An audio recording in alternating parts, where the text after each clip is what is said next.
12 years for the other.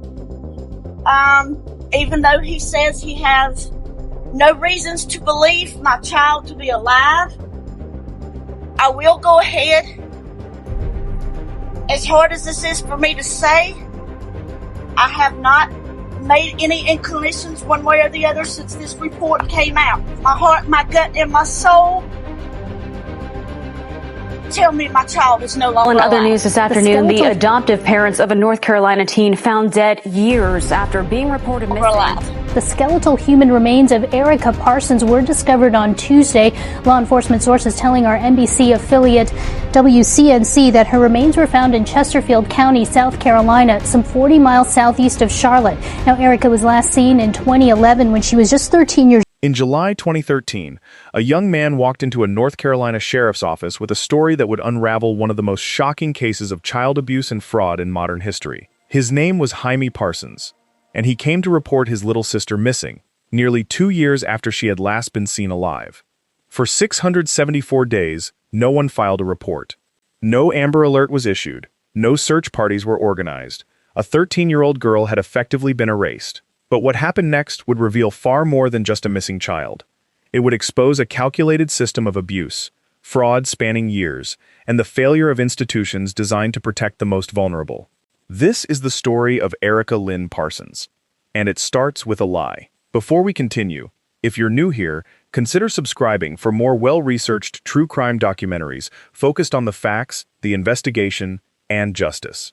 Also, let me know in the comments where you're watching from. I love seeing how far these stories reach. Now, let's get into Erica's story. Erica Lynn Parsons was born on February 24, 1998. Her biological mother, Caroline Parsons, was young, unestablished, and made a decision she believed would give her daughter a better life. When Erica was an infant, Caroline arranged for her adoption within the family, a decision that, on paper, looked like the right choice.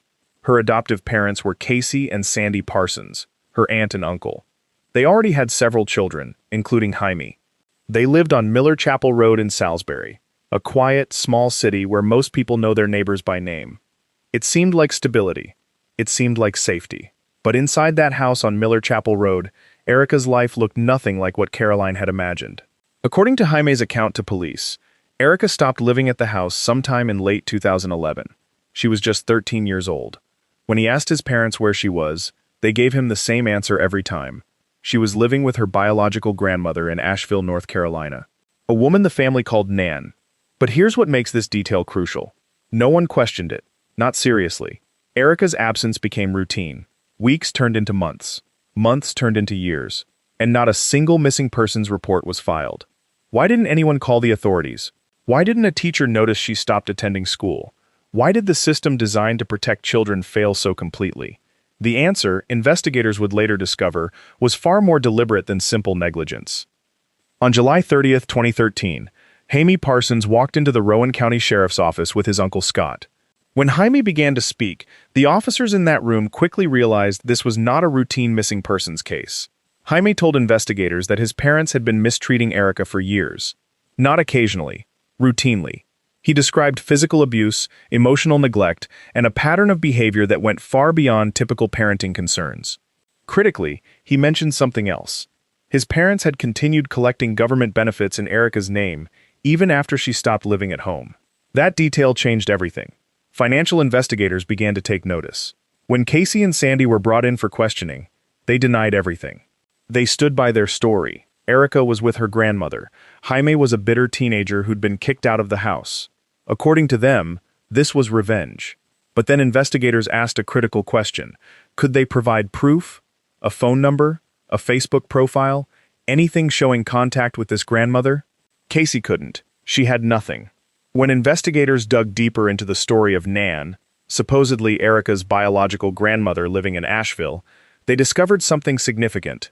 Erica's actual biological grandmother had died in 2005, 8 years before Erica supposedly went to live with her, 6 years before anyone had last seen Erica alive. Investigators then spoke with Caroline Parsons, Erica's biological mother. She was unambiguous. The woman Casey described did not exist. There was no Nan. There were no biological relatives matching that description anywhere near Asheville. At this point, Casey shifted her story. She claimed she'd been deceived, that she'd handed Erica to an imposter who had misrepresented herself. Every explanation contradicted the last, and every contradiction led investigators further from Erica, not closer.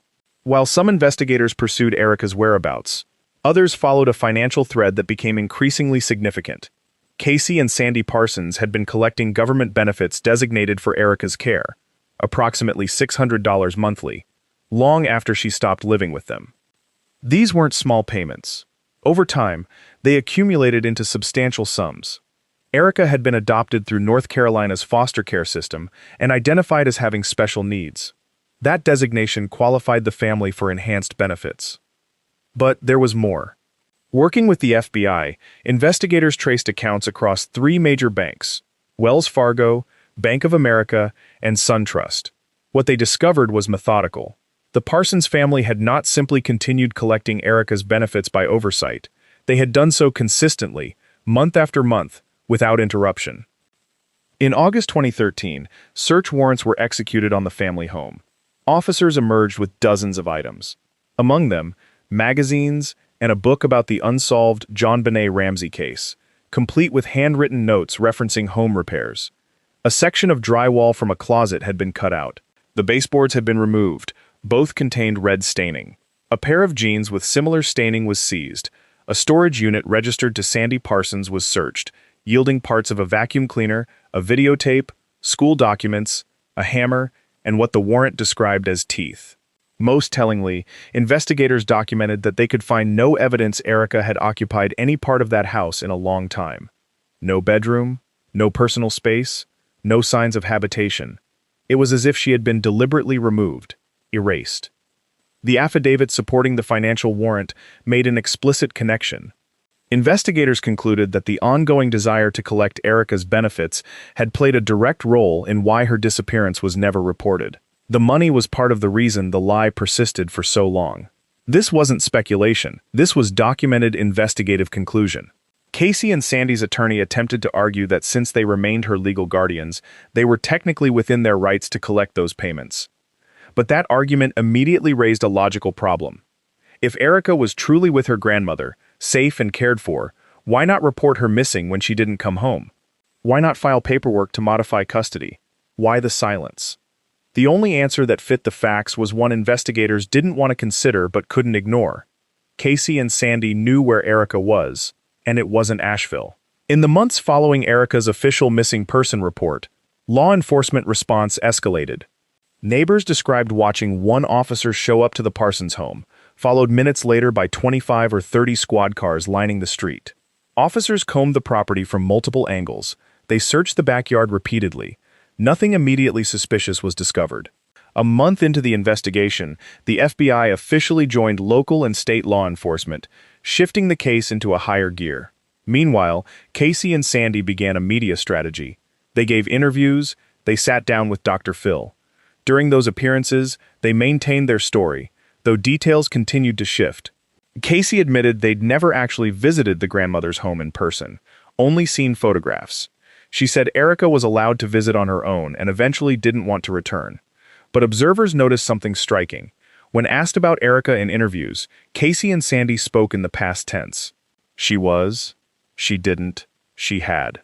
Caroline Parsons, her biological mother, never did. She spoke about Erica in the present tense, every single time. It was a subtle linguistic tell that suggested 2 completely different beliefs about Erica's fate. Erica's disappearance didn't fade quietly. The community of Salisbury refused to let her be forgotten. On August 23rd, neighbors organized a candlelight vigil outside the Parsons home. Billboards featuring Erica's face went up across the region. Her biological mother, Caroline, never stopped organizing search efforts. She understood that visibility was survival, that people couldn't help find someone they didn't know existed. By August 26th, Casey and Sandy agreed to sit down once more with FBI investigators. The very next day, they packed a moving truck and left the neighborhood. They claimed media pressure had become too much.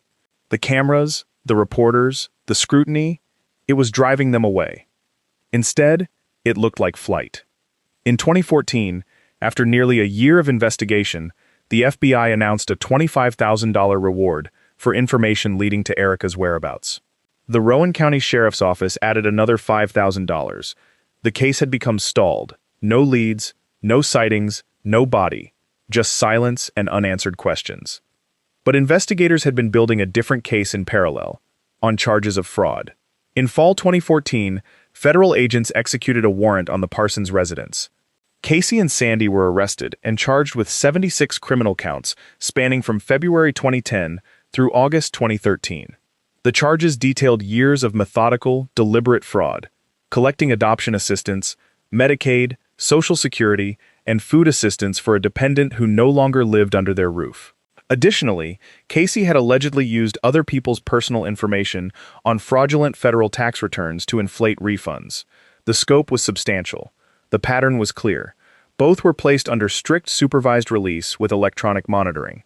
They were required to check in regularly and remain within eastern North Carolina. Then the fraud trial began. And what came out during that trial went far beyond finances. Multiple family members took the stand. Jaime, Casey's sister Robin, others. Their testimony painted a picture of what life inside that house had actually been like.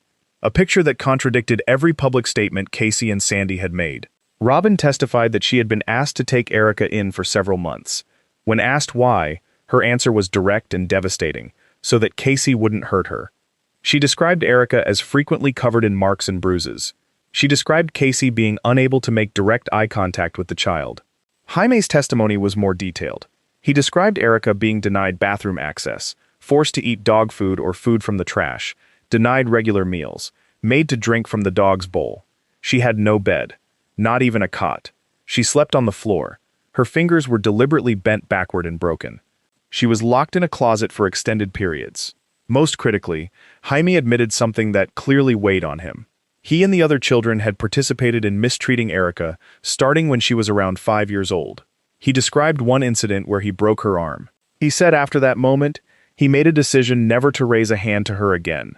But the damage was done. Brooke, his sister, later told investigators that Casey had sent the children to Walmart to buy first aid supplies so they could fashion a homemade cast rather than take Erica to a hospital. That arm never healed properly. Sadie, only 12 at the time of her testimony, described trying to sneak food to Erica whenever she could without getting caught. She confirmed that Erica was locked in closets, sometimes in Casey's bathroom, sometimes in Brooke's room. She described watching Casey grab Erica by the throat and squeeze so hard that Erica couldn't get air. She also testified that if Erica ever received a gift, the moment the gift giver left, it would be taken away and given to Sadie or Toby instead.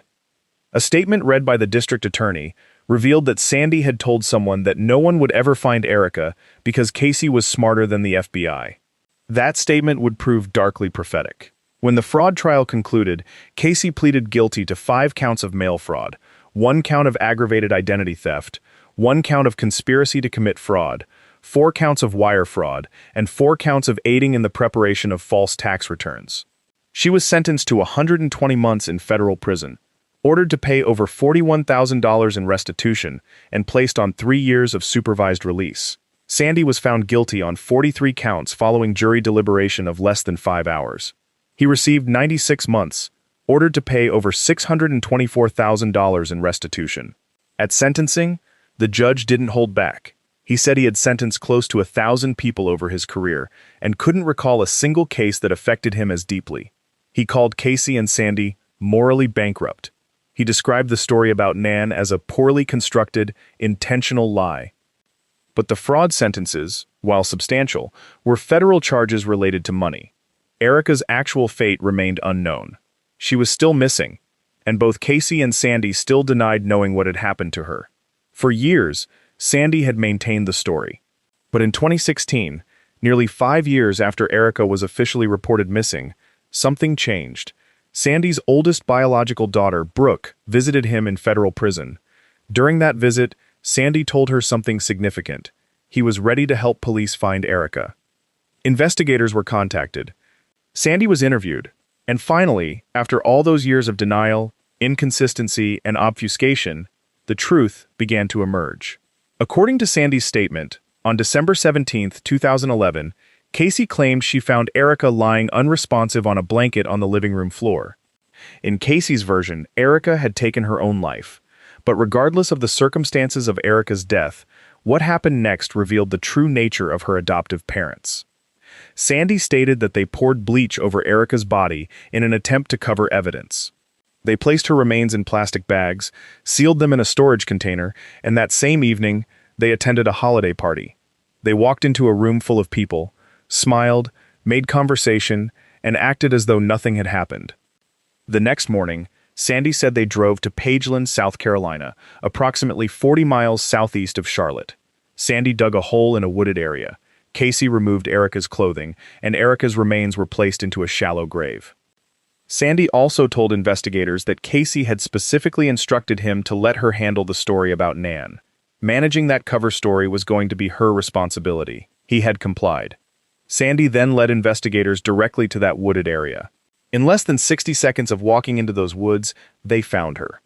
Erica's remains were transported for forensic examination. The autopsy, conducted by the North Carolina medical examiner, revealed extensive documentation of intentional trauma. The findings showed fractures in multiple stages of healing, evidence of injuries that had occurred at different points across years, broken bones in her upper right arm, the bone connecting her arm to her collarbone, multiple fingers, her jaw, her nose, her left shin, 7 ribs, several broken more than once. Investigators documented indications of spinal injuries, severe malnutrition, dehydration, significantly low bone density, and delayed physical development, a missing tooth, signs of other broken teeth. The medical examiner's official conclusion: death was the result of intentional violence. While the exact cause couldn't be definitively determined due to the condition of the remains, the findings ruled out death from neglect alone. Fatal blunt force injury, asphyxiation, or strangulation could not be excluded as causes of death. Erica's body, even after years in the ground, still carried the evidence of everything that had been done to her. The community's response when news of the discovery spread was one of profound grief mixed with a grim sense of confirmation. Many had suspected this outcome, but hoping is different from knowing, and now they knew. On February 19, 2018, just one day before what would have been Erica's 20th birthday, a grand jury handed down an indictment that formalized what investigators had long believed. Casey and Sandy Parsons were charged with first-degree murder, felony child abuse inflicting serious bodily injury, felony concealment of death, and obstruction of justice. The indictment's language was stark. Casey and Sandy had knowingly and intentionally dismembered and destroyed the human remains of Erica Lynn Parsons, including removing body parts and otherwise destroying her remains in an effort to conceal what had been done. Prosecutors announced they would seek the death penalty. The trials would be separated. Casey and Sandy would face justice individually. Sheriff Kevin Hutton spoke about what this moment meant to his office. He said the pressure had been immense. Every investigator involved felt that if they failed to bring charges, it would represent the defining failure of their entire careers. He said this case had sat on them like a weight that never lifted. The road to trial, however, would not be direct. Defense attorneys requested significant time to work through what they described as a mountain of evidence. Months passed. Then more months. On August 2, 2019, Casey Parsons entered a guilty plea to first-degree murder. There would be no trial, no jury deliberation, no prolonged courtroom spectacle. A precious gift, a baby girl, Erica, and he entrusted me to take care of her, and I failed him and I failed Erica. Casey stood before the court and admitted to killing her adopted daughter. She also pleaded guilty to felony concealment of death, felony child abuse resulting in serious bodily injury, and felony obstruction of justice. The sentence handed down was unambiguous: life in prison without the possibility of parole, plus an additional 23 years consecutive for the remaining convictions. Casey Parsons would never walk free again. Not in 5 years. Not in 20. Not ever. She would spend every remaining day of her life inside a prison cell. The death penalty had been taken off the table through the plea agreement, but the outcome was absolute. This was a permanent sentence with no path to release. 4 months later, on December 17, 2019, the 8th anniversary of the day Casey claimed Erica died, Sandy Parsons entered his own guilty plea. Of Erica Parsons, her adoptive father, Sandy Parsons, pleading guilty to second-degree murder exactly 8 years after investigators believe Erica was last seen alive.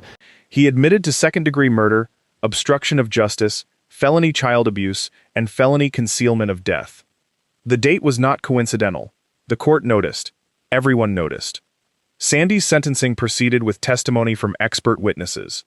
A psychologist named Dr. Claudia Coleman, who had evaluated Sandy twice, testified that he was passive by nature, dominated entirely by Casey, and that she had used the threat of taking children away to keep him compliant.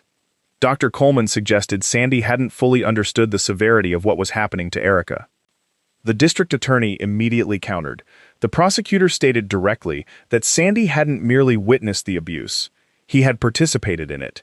He had punched that child on the top of her head with enough force and frequency that she developed a permanent bald spot. He was an adult who lived in that house every single day. He was neither a victim nor a passive bystander. The prosecution would not allow that framing to go unchallenged.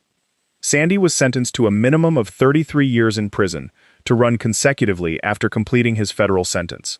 Under those terms, Sandy would not be eligible for parole consideration until he was 82 years old. Caroline Parsons, Erica's biological mother, spoke publicly after sentencing. She said, I've said all along that Casey deserved life in prison. 33 years felt far too short. She said Sandy had made his choices every single day and had chosen. Most of all, I'm sorry to Erica, as I do every night before I close my eyes. People may forgive me. I know God has. But I'll never forgive myself. It makes me sick to my stomach. I know what I know now that my daughter Erica went through. Chosen every single day to do nothing. As details of the case emerged, a painful reality became clear. Erica's suffering had not been invisible. There had been signs, multiple signs. Family members had contacted the Department of Social Services on multiple occasions years before Erica disappeared. Concerns had been raised, flags had been planted. The Department of Social Services had investigated allegations of mistreatment involving Erica specifically. Their conclusion at the time, no violations found. Erica did not appear to be afraid of her guardians.